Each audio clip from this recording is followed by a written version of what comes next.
নমস্কার। আজ গত কয়েক দিন হলো আমি এই কিডনি অ্যাওয়ারনেসের উপরে উম ভিডিও বানাচ্ছি। আর আমি যেহেতু একজন ডায়ালিসিস পেশেন্ট, সেইজন্য আমি কিডনি অ্যাওয়ারনেসের উপরে এই ভিডিওটা বানাচ্ছি।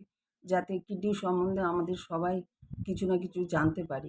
যে কখন আমাদের কী পরিস্থিতিতে কিডনি খারাপ হয়, কখন কিডনিটা খারাপ হচ্ছে, কিডনি খারাপ হলে আমাদের কী করা উচিত, তার সিম্পটম কী, সবকিছু জানলে তবে আমরা কিডনিটা ভালো মতন রাখতে পারবো।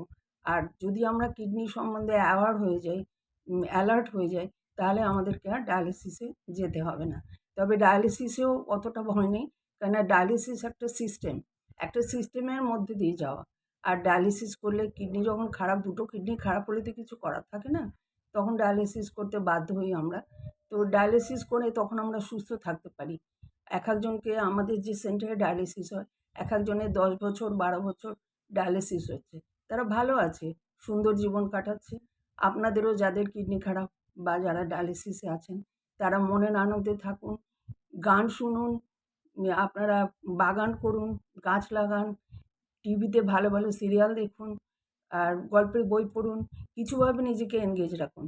কেননা এটাই তো জীবনের সব নয়। আমাদের এই ডায়ালিসিসের মধ্যে দিয়ে সুস্থ থাকতে হবে, ভালো থাকতে হবে।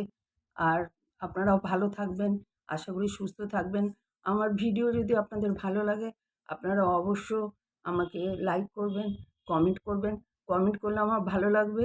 আপনাদের কার ডায়ালিসিস হচ্ছে, কীরকম পরিস্থিতিতে আছেন, জানলে আমিও অনেক কিছু জানতে পারবো। আজ এই পর্যন্ত। ধন্যবাদ।